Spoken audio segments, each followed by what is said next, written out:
Ce que je trouve magnifique dans la bibliothèque, c'est que c'est une illusion de l'ordre. C'est un objet qui vous permet de croire un instant que tout est rangé, à la fois dans votre tête et dans votre salon.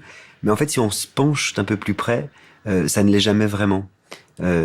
C'est de l'ordre, mais c'est pas exactement l'ordre en fait.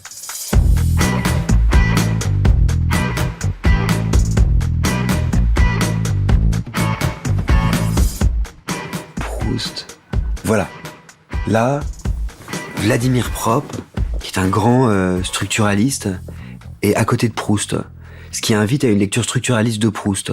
C'est-à-dire qu'inconsciemment, je vais relire très très vite La recherche du temps perdu dans ma tête pour y voir des schémas peut-être de lecture.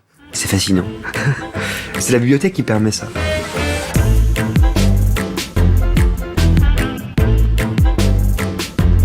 Je crois qu'il faut toujours envisager la bibliothèque comme un lieu mouvant, un lieu mobile, un lieu en constante évolution. Effectivement, par les aléas de la vie, on se sépare de livres, on en donne, on en récupère. Et je crois que l'acceptation de la belle bibliothèque, ça passe par l'acceptation de sa mobilité. La bibliothèque de Charlotte Perriand, par ses casiers modulables, puisqu'il s'agit vraiment des casiers, en l'occurrence laqués, joue justement sur cette modularité, joue sur ce mouvement. C'est en cela qu'elle est extrêmement bien pensée, dans cette idée qu'un meuble n'est absolument pas figé. Et je pense que le mouvement est absolument central dans son art du design.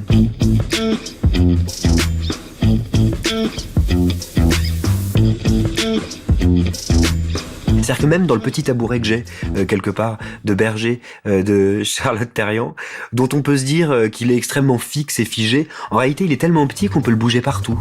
Donc c'est un meuble essentiellement mobile. Et moi il évolue partout dans la pièce. Ce sont effectivement des meubles modulables et des meubles qui s'adaptent à des petites surfaces. Et effectivement le fait qu'elle s'adressait à des étudiants la rend peut-être d'autant plus d'actualité aujourd'hui où un couple marié habite dans un appartement d'étudiants à Paris.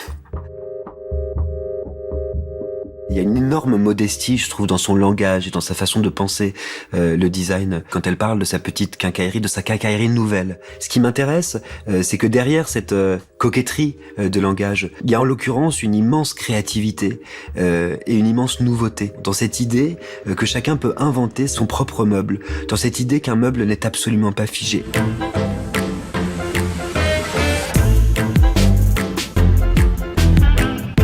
Après, moi, ce que j'aime beaucoup, c'est aussi le pain, c'est aussi le bois, ce bois absolument magnifique qu'elle sait mettre en valeur. Et ces grandes couleurs de la bibliothèque Tunisie me fascinent et créent quelque chose d'extrêmement vivant, effectivement, d'extrêmement rythmé. Une architecture musicale qui se retrouve également dans le laqué de la bibliothèque Tunisie. Et le noir et le blanc de la bibliothèque Nuage rappellent quelque part les touches du piano, ce piano flottant. Ça donne une idée de rythme. Je pense qu'on ne peut pas penser vraiment son design sans penser la notion de rythme et de rapidité aussi. Et de couleur, c'est un rythme qui est soutenu. C'est une bibliothèque joyeuse, je trouve que c'est important.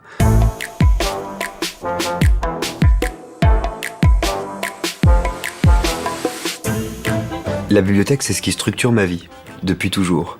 C'est parce que c'est ce qui me permet d'aller mieux.